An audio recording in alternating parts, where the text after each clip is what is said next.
Well, ladies and gentlemen, we do have major news surrounding Donald Trump and his potential strategy when it comes to Taiwan and China.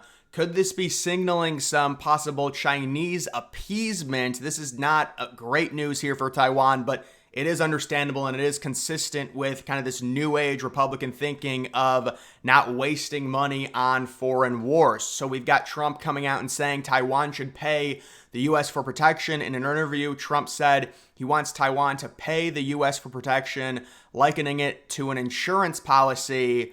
And obviously a lot of conservatives not liking the situation with Russia, Ukraine. I was someone that totally understood it at the beginning of the war, even though the media kind of spun it. I mean, if you were just an outsider looking in, you would think that the United States had this crazy agreement with Ukraine, and it was like they were best buddies. That's not the case at all. Ukraine was not in NATO. If Ukraine would have joined NATO, there would have been an even bigger disruption to the point where we would have U.S. troops interacting with Russian troops, and it would get really, really ugly. They tried to spit it and say like the United States, and it's like the obligation of the U.S. That's because Europe took total control of the narrative. That's the problem with NATO right now. And that's why we see Biden at these NATO meetings saying the Europeans love me. Well, of course they love you. They're walking all over you, creating the narrative. And that was the entire narrative in 2022. If a Republican had been in the White House, it would be a lot more contentious in terms of aid for Ukraine. And I actually agreed with the liberals at the start. I said it makes sense to weaken a foreign adversary without American bloodshed, which is basically what we were doing. And we were only contributing, you could say, it's billions of dollars. But in terms of our military budget, that's why I thought Trump should have put the wall in the military budget. You could spend $50 billion on the wall, not eke out 10 to 15 billion. And that's why the wall is half done. It was also because Trump didn't win a second term, but still, he should have spent more money on the wall and put it in the military budget, because that's how big the military budget is. But we give this money to Ukraine. At the beginning, I was all for it. It's understandable, but at a certain point, I turned on the idea of it because it's just like we're wasting money at this point. We know that Russia cannot leave Ukraine. They have to at least get something. If there's going to be a peace agreement, Russia is going to take some Ukrainian land, likely the two regions that they're currently occupying, which they've basically occupied since February of 2022. Now they've made gains and they've been pushed back to the east, but in general, we have to understand Russia is not going to tuck their tail and run back. They're going to want some land. If that's what Putin does, he's going to get overthrown. There's been way too much of a sacrifice in terms of losses from the Russians with their military, with also the supplies, the amount of money they spent on it, all the sanctions. They need something, some type of land out of it. And at this point, the United States, with Trump coming in, possibly having really good leverage over both Russia and Ukraine, because Russia, the war's been a complete failure for them. I think they want any land they can get, and the United States can impose some type of deal with Russia to keep them from potentially invading further. And also there's the fear mongering. This comes straight from Europe that, Putin is not going to stop at Ukraine. Putin can't even get to Kiev. What do you think he's not? So this is all fear mongering. It's because they're landlocked with Russia. The United States does not have to worry about Russia right now. The European Union versus Russia, I think the European Union would do very well holding off Russia. We see NATO right now. Yes, the United States is contributing most of that considering our military budget, but I'm just saying. Now, how does all of this tie to Taiwan and China? Well, I do think Taiwan and China is a little bit of a different situation. It comes down to threats. Now, China, in my opinion, and pretty much everyone's outside of crazy liberals who are just obsessed with Russia, everyone agrees that China, even with their recent problems with the economy tanking, mainly due to their zero COVID for 2 years, they shut everything down. They are the number one threat by far to the U.S. They've come out and said it. They want to pass the U.S. in total GDP by 2050. And so that's why I would send way more resources to Taiwan. That's a very critical island. That's why China wants it. China did originally control it. Japan, the Empire of Japan took it over during World War II, during their territorial expansion. Then there was the Chinese Civil War, actually, and the losers ended up going to Taiwan, and they created their own independent country.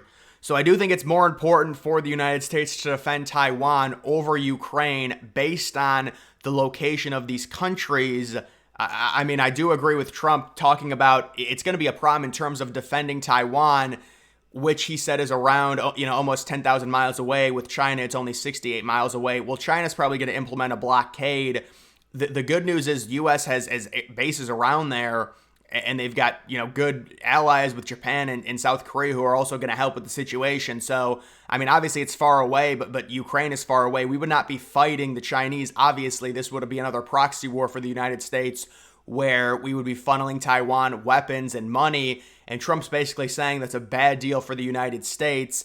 Taiwan needs to pay the U.S., which could be a problem for Taiwan. This could be another situation where these foreign countries really want the Democrats to win in terms of the election outside of Russia, because they want the gravy train. They want the money. They want the United States to give them money and say, oh, respect us. We're being invaded by a bigger foreign threat. This is a total threat to peace within the world. And it's basically the Republicans and Trump in specific saying we're not going to stand for it. We will support Taiwan, but they need to give us something in return. We're just not going to funnel them a bunch of money while we get nothing back. There could be some type of investment possibly made. The problem with this is Taiwan is such a small country.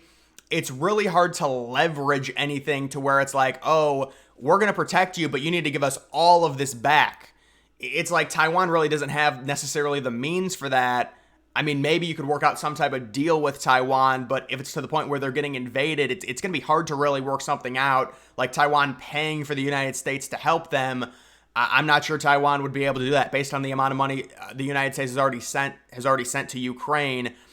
Trump then claimed Taiwan took our chip businesses from us and has become immensely wealthy. Well, yes, they have grown significantly. The former president questioned why the U.S. is providing protection to Taiwan for free, stating, why are we doing this? Trump's comments represent a shift from the traditional U.S. position of supporting Taiwan's self-governance without formally recognizing its independence from China. Well, I don't think it's a major shift from that. I just think Trump wants something in return for the United States providing billions of dollars in foreign aid. And that's a huge popular opinion right now within the Republican Party. So this really isn't all that surprising. And to me, I do believe Trump, and this is based off of his administration from 2016 to 2020, he views China as a significantly bigger threat than Russia. So I'm guessing Trump would be a lot more open in terms of foreign aid to Taiwan to help them than to Ukraine. That's why we would expect Trump to be able to end the Ukraine war relatively easily, although who really knows? It just comes down to the reports coming out that Zelensky and Putin are already interested if Trump, enters the White House. The United States having, you would think, some type of leverage outside of possibly Russia playing hardball and saying, no, we're not going to agree to anything because we want more land, which might happen, we don't know.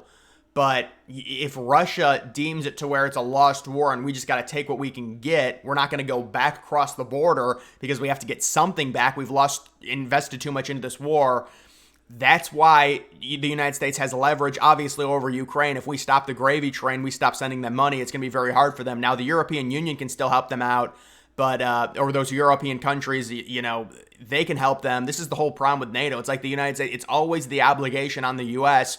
This is a European conflict, okay? This is Russia invading a European country that was technically already, it was part of Russia forever with the Soviet Union, and then the fall of it changes everything, and they want to try and at least get some of that back. It's not surprising, especially with the encroachment of NATO and how powerful NATO has become. So these are interesting comments from Trump. I think these comments signal two things. Number one, the money to Ukraine is going to stop. It's just not, there's no way Ukraine's going to be able to pay the United States back. It's just like, oh, Ukraine owes us a major debt. When is that going to be paid? Never. We're sending them billions and billions of dollars. It's not to really help Ukraine. I guess that's what it essentially does. The reason we're doing it is because we don't want Russia to get more power and influence over the world. That's really why we're doing it. It's not this crazy relationship with Ukraine where, this was a bipartisan thing. Conservatives and Democrats in 2014, they said Ukraine, it was known as just a total mess at the time. In 2014, 2015, there was the neo-Nazi stuff. It was a Just a crazy situation there, and Democrats even admitted it. But now it's like we're this huge ally to Ukraine. Well, no, it doesn't have much to do with that. The United States does not want Russia gaining more influence. That's basically it. And Russia they do want. I mean, this is just human nature. They had a lot of land. They lost it in 1991. Now they want it back, and they've got a massive treaty that the biggest country, most powerful country in the history is involved in. And they're obviously across the Atlantic Ocean. I'm talking about the United States and all of these European countries. And this is the big problem with NATO. And these talking points are not going to work once Trump comes out and says, because a lot of Americans don't know this, NATO was supposed to dissolve completely when the Soviet Union fell. They said it was going to be a 10, maybe a 20-year pact. That's why NATO makes no sense right now.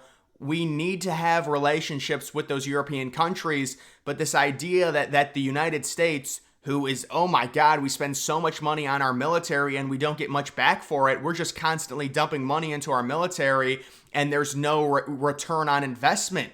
And all of these European countries are like, we're in this together. No, we're not. We're going to be paying 70% of everything. What are you talking about? They spin it like we're all in this together. We're all the same. No, we're not. So if somebody invades Finland, the United States is going to be obligated to fight for Finland? Really? In Europe? Seriously? What sense does that make? It made sense when the Soviet Union was as big as it was, and when they had Ukraine and they had all those Eastern European countries. It does not make sense anymore. They made the agreement when the Soviet Union was at its height after World War II. Now, yes, the Soviet Union was a paper tiger because they had so many losses from fighting Germany, but they still had a ton of land into Europe. So I can understand the European countries and the United States saying, this is a big problem. We need to come together to make sure the Soviets don't try and expand further into Europe. They've already been pushed back with the fall of the Soviet Union. Why do we still need NATO? I agree, we need relationships with these European countries. They're our allies. But the obligation to fight for these European countries with Article 5 doesn't make any sense. Trump's going to talk about that. That's why all these European countries are throwing hissy fits right now. And they're like, Biden, Joe, we need you. We need you in the White House. You're so much better than Trump. Well, yeah, because he's a pushover. How about all the dumbass liberals that said in 2021, look how much the foreign nations respect Biden? It's not a respect thing. Biden's a total pushover. That's why they like him more. Of course, if you're someone like Germany, you're going to love Joe Biden. You're going to say Joe Biden's a way better leader than Donald Trump. He's a way better leader because he helps the interests of Germany more than Trump does. Trump helps the interests of America first and foremost. With Biden and the Democrats, it's this white guilt thing where it's like we have to help everyone else, and America's horrible. It's stolen land. It's terrible. So that's why they don't like America first. They think America first is racist when that's what every country goes by. If you live in America, if you're the president of the United States of America, it is America first. And a lot of liberals say that's racist now. So this is huge stuff coming from Trump, and it'll be interesting to see how this develops. Is there some trepidation from Trump to help Taiwan? At least according to these comments, it does look like that could be a thing. We'll have to see what Taiwan ends up doing. Again, it's not like Taiwan is a big country to where if the United States helps Taiwan, the United States could get something huge back. I mean, Taiwan does have a growing GDP for sure.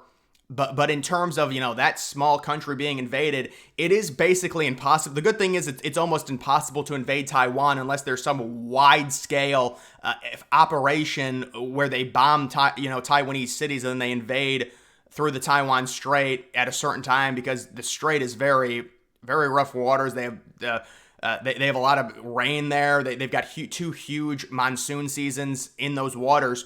So it's a big issue in terms of invading. That's why I think there might be some type of blockade, or maybe they'll squeeze their economy. I'm not exactly sure what China is going to do, but this is some interesting insight in terms of Trump possibly having some trepidation, as opposed to if Biden wins, I'm sure the gravy train is going to be open to Taiwan no matter what. Now, which is the better strategy? Obviously, being, a hardline America guy, we're going to say, well, Trump's strategy is better because we're getting something back. We're not just shilling out a bunch of money to foreign nations.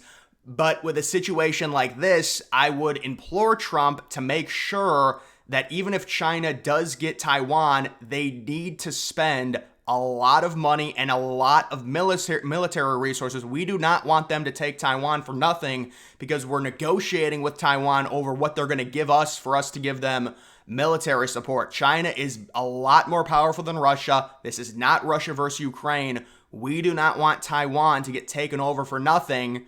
And if that happens, that's going to be a big problem. And I don't know what the United States would respond with, but that's the whole idea of a blockade. So we'll have to see what ends up happening with that. But either way, guys, that's going to do it for this video. Make sure you follow me on X. Link to that's always in the description.